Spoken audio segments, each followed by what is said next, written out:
अब हमारे पास जो है अगला टॉपिक है 3.1 और ये क्या है, रासायनिक संयोजन के नियम।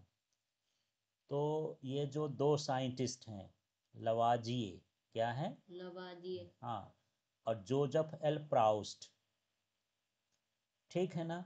इन्होंने अपना प्रायोगिक कार्य किया, एक्सपेरिमेंट किया और उस एक्सपेरिमेंट के हिसाब से रासायनिक संयोजन के कितने नियम दिए? दो। पहला क्या है? द्रव्यमान संरक्षण का नियम। मतलब जब रासायनिक परिवर्तन या रासायनिक अभिक्रिया संपन्न होती है तब द्रव्यमान में कोई परिवर्तन नहीं होता है। द्रव्यमान क्या होता है? संरक्षित रहता है। माने जितना अभिकारक का द्रव्यमान रहेगा उतना ही किसका रहेगा? उत्पाद। अभिकारक माने जो क्रिया में भाग लेता है वो क्या कहलाया? अभिकारक। और जो अभिक्रिया के बाद बनता है उसको क्या कहेंगे? उत्पाद। समझ में आ गया? तो किसी भी रासायनिक अभिक्रिया में पहले क्या रहेगा? अभिकारक। और जब ये क्रिया करेंगे तो क्या बनेगा? उत्पाद। यदि अभिकारक मिला के 10 ग्राम है तो उत्पाद कितना बनेगा? उतना ही बनेगा। तभी तो द्रव्यमान का संरक्षण है, ठीक है ना। जितना अभिकारक है उतना ही क्या होगा? उत्पाद बनेगा, ठीक। तो इसी को हम क्या बोलते हैं? द्रव्यमान संरक्षण। तो सीधा सीधा है कि जब भी कोई रासायनिक अभिक्रिया संपन्न होती है तो द्रव्यमान न तो नष्ट होता है और न ही उत्पन्न होता है, ठीक है। वो केवल बराबर बना रहता है। माने अभिकारक का भी द्रव्यमान और उत्पाद का द्रव्यमान कैसा होता है? बराबर होता है, ठीक है। चलो इसके लिए एक एक्टिविटी करते हैं। तो ये रासायनिक के युगल हैं, युगल माने जोड़े। यहाँ पर पहला क्या है? Copper sulphate. और उसके साथ हम किसकी क्रिया कराने वाले हैं? Sodium carbonate. दूसरा है बेरियम क्लोराइड। फिर क्या है? Sodium sulphate. और फिर यह लेड नाइट्रेट और सोडियम क्लोराइड। इसको याद वाद नहीं करना है, केवल समझना है, ठीक है। तो इस सूची में, ये जो सूची है जिनसे हम रिएक्शन कराते हैं, इनमें से हम एक रसायन ले लेते हैं, एक युगल को हम अब क्रिया कराएंगे, ठीक है। और उनका हम क्या 10 ml विलियन जल में तैयार करेंगे। जल में कितना करेंगे? 10 ml, ठीक है। और उसमें से वाई का जो विलियन है उसको शंक्वाकार फ्लास्क में ले लेते हैं, है ना। और एक्स के विलियन को छोटी परख नली में रख देते हैं थोड़ा। ये जो बना है ये कांच का होता है, ये शंकु का आकार का है। तो इसके अंदर हम कौन सा विलियन ले लिए हैं? वाई का। और परख नली के अंदर हम क्या ले लिए हैं? एक्स का विलियन। परख नली समझते हो? एक ठो कांच की इस तरह से नली होती है ना। जैसे गिलास होता है कांच का तो बड़ा होता है, यदि उसी तरह की पतली पतली नली जैसे हो जाए, नीचे से बंद रहती है ऊपर से खुली रहती है, उसको हम क्या बोलेंगे? परख नली। परख नली, ठीक है। और यहाँ पर हम क्या ले लिए हैं? शंकु के आकार का फ्लास्क ले लिए हैं। और ऊपर हम ये डोरी और ये कार्क लगा दिए। कार्क ये है कि इसका ढक्कन, कार्क माने क्या हो गया? ढक्कन। क्या? हाँ, अच्छे से इसको क्या कर दिए हैं? बंद कर दिए हैं, ठीक है। अब इसमें हम क्या करेंगे? ये सब चित्र की भांति सब बना दिए ना। और जैसा जैसा करें हैं उसी को तो लिखना है। ऐसे एक शंक्वाकार फ्लास्क में वाई विलियन लेते हैं, परख नली में एक्स विलियन ले लेते हैं, ठीक है। ऊपर कार्क लगा देते हैं, डोरी से बांध देते हैं। यही सारी चीज़ें आपको समझना है। अब जो फ्लास्क में जो चीज़ है उसको हम क्या करेंगे? तौल लेंगे, है ना। और इसको हम घुमा घुमा के इस तरह से मिलाएंगे कि एक्स वाई आपस में क्या हो जाए? मिल जाए। पहले हम एक्स का अलग तौले कि एक्स का वजन मान लेते हैं कि एक्स का वजन जो है 10 ग्राम। फिर वाई को भी तौले, इसका वजन कितना है? मान लो 20 ग्राम, ठीक है। अब इसको हम हलाएंगे, रिएक्शन हो जाएगा, फिर मिश्रण तैयार कर लिए। हम इसका क्या कर लिए? मिश्रण। और जब हम इसको तौलेंगे तो क्या पता चलेगा यार कि जो हम ये सारा कुछ मिलाए हैं वो हमको कितना मिल रहा है? 30 ग्राम मिल रहा है। रिएक्शन के बाद कितना मिल रहा है? 30 ग्राम। और शुरू में कैसे थे, कितना था, 30 ग्राम। 30 ग्राम। अब बाद में भी कितना मिल रहा है, 30 ग्राम। तो क्या द्रव्यमान इसमें कुछ खत्म हुआ, नहीं हुआ।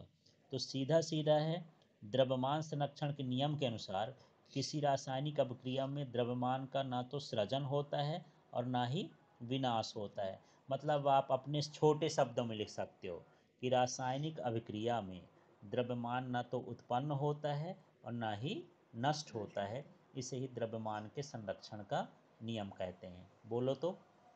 रासायनिक अभिक्रिया में द्रव्यमान न तो नष्ट होता है। नष्ट होता है न तो उत्पन्न होता है। हाँ, तो ये कौन सा नियम क्या कहला गया ये? द्रव्यमान संरक्षण का नियम। हाँ।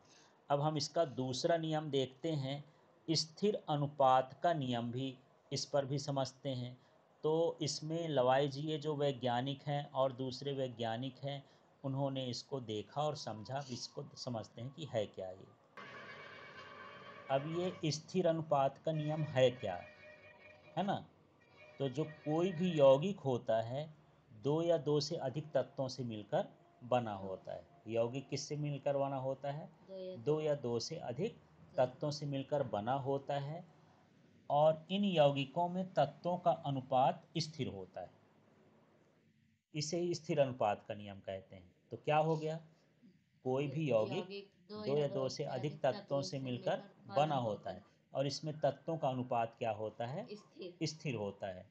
चाहे वो किसी भी स्थान पर हो या कैसे भी बनाया गया हो, इससे कोई लेना देना नहीं, उनका अनुपात कैसे रहेगा? स्थिर रहेगा। चलो एक उदाहरण देखते हैं। जैसे हमारे पास एक यौगिक है और उसका नाम क्या है? जल। ठीक है। जल का वैसे सूत्र तो क्या होता है? H2O। इसमें हाइड्रोजन है और क्या है? ऑक्सीजन है। ठीक है। तो इनका अनुपात हमेशा कितना होता है? 1:8। माने जो हाइड्रोजन का जो द्रव्यमान है वो कितना है? 1। ठीक है। और जो ऑक्सीजन का द्रव्यमान है वो कितना होता है? 8। ठीक। तो इस तरह से यहाँ पर इनका द्रव्यमान क्या होगा? हाँ, 1:8 ही होगा। यदि मैं ऑक्सीजन और हाइड्रोजन को अलग करूं किसी विधि से, तो मुझे 1 ग्राम क्या मिलेगा? हाइड्रोजन। तो 8 ग्राम क्या मिलेगा? ऑक्सीजन। तो ये यौगिक है, तत्वों से मिलके बना है। ये तत्व किस में है? निश्चित अनुपात में है। ठीक है। अब जैसे अमोनिया है, तो अमोनिया में भी नाइट्रोजन, अमोनिया माने क्या है? NH3। तो N का मतलब नाइट्रोजन और H का मतलब हाइड्रोजन है। तो यहाँ पर N कितने हैं? 14। 14 ग्राम यदि ये है तो 3 ग्राम क्या होगा? हाइड्रोजन होगा। तो इस तरह से इसका भी अनुपात क्या होता है? फिक्स होता है। ठीक है। अब अनुपात का मतलब ये है कि अभी आवर्त सारणी तो आप पढ़े नहीं हो, तो इसको थोड़ा सा फिर से समझो। जैसे यहाँ पर हाइड्रोजन 2 है ना, तो यहाँ पर इसका हाइड्रोजन 2 ग्राम है। तो ऑक्सीजन का जो भार होता है, वजन होता है, वो होता है 16 ग्राम। ठीक है। तो 2/16 यदि मैं कर दूं इसको, तो कितना हो जाएगा 2/16 करने पर? है ना, 2/16 बराबर कितना हो गया? 1:8। ठीक है। तो हाइड्रोजन और ऑक्सीजन के द्रव्यमानों का अनुपात कितना होता है? 1:8 होता है। ठीक है। और सूत्र के हिसाब से चलें तो कितना होता है? 2:16 होता है। तो कोई भी जल उठा लो, कहीं का भी जल उठा लो, हमेशा यही अनुपात रहेगा। ठीक है। तो इस तरह से यहाँ पर हम उदाहरण से इसको समझ सकते हैं। तो प्राउस्ट ने इस नियम को कैसे कहा? किसी भी यौगिक में तत्व सदैव एक निश्चित द्रव्यमानों के अनुपात में होते हैं। है ना? क्या हो गया बताओ? अब परिभाषा क्या बनेगी स्थिर अनुपात के नियम की? किसी भी यौगिक में तत्व सदैव एक निश्चित द्रव्यमान अनुपात में विद्यमान, द्रव्यमानों के अनुपात में होते हैं। अब यहाँ देख लेते हैं डाल्टन के बारे में। जो अभी तक हम परमाणु पढ़ रहे थे, है ना, वो एक दार्शनिक विचार था, सोच था। परमाणु का ओरिजिनल व्याख्या किसने की? डाल्टन ने। तो यदि पूछा जाए कि परमाणु की खोज किसने की, तो किसने की? डाल्टन ने। तो डाल्टन ने अपना परमाणु का सिद्धांत दे दिया। ठीक है, उन्होंने बताया चाहे कोई द्रव्य हो, तत्व हो, यौगिक हो या मिश्रण हो, ये सभी किससे बने होते हैं? सूक्ष्म कण से बने होते हैं, जिन्हें क्या कहते हैं? परमाणु, है ना। अब डाल्टन के सिद्धांत को देखो। पहला, सभी द्रव्य परमाणुओं से निर्मित होते हैं, माने जितने भी पदार्थ होते हैं किससे बने होते हैं? परमाणु में, जो रासायनिक अभिक्रिया में भाग लेते हैं। कोई भी रासायनिक अभिक्रिया में कौन भाग लेगा? परमाणु भाग लेते हैं। ठीक है, परमाणु अविभाज्य सूक्ष्मतम कण होते हैं, जो रासायनिक अभिक्रिया में ना तो सृजित होते हैं ना ही उनका विनाश होता है। तो जो परमाणु होता है वो रासायनिक अभिक्रिया में तो ना तो नष्ट होते हैं ना ही उत्पन्न होते हैं। ये सूक्ष्मतम वाला तो परिभाषा में आ जाएगा, उसको लिखने की जरूरत नहीं। ठीक है, दिए गए तत्व के सभी परमाणुओं का द्रव्यमान, रासायनिक गुणधर्म एक समान होते हैं। जैसे मान के चलो 10 ठो परमाणु हैं, अब पूरे 10 के 10 ऑक्सीजन है परमाणु, तो हर ऑक्सीजन का द्रव्यमान एक जैसे होगा और हर ऑक्सीजन का गुण भी कैसा होगा? एक जैसे होगा। जैसे मान लो नीम की पत्ती खा लो, तो चाहे पीछे से खाओ चाहे आगे से खाओ, कड़ू है तो कड़ुए लगेगी, सब एक जैसे न लगेगी, ऐसे है। ठीक है, अब यहाँ भिन्न भिन्न तत्वों के परमाणु के द्रव्यमान और रासायनिक गुणधर्म भिन्न भिन्न होते हैं। यदि तत्व अलग हैं तो उनका गुणधर्म कैसा हो जाएगा? अलग अलग हो जाएगा। परमाणु बदला माने उसका गुणधर्म, द्रव्यमान, सब कुछ क्या हो जाएगा? बदल जाएगा। ठीक है, अब यहाँ पर भिन्न भिन्न तत्वों के परमाणु परस्पर छोटी पूर्ण संख्या के अनुपात में संयोग करके यौगिक का निर्माण करते हैं, है ना। यौगिक का क्या करते हैं? निर्माण करते हैं। किसी भी यौगिक में परमाणुओं के सापेक्ष संख्या एवं प्रकार क्या होते हैं? निश्चित होते हैं। तो यौगिक में कहने का मतलब ये कि निश्चित अनुपात में ही मिलते हैं। ठीक है,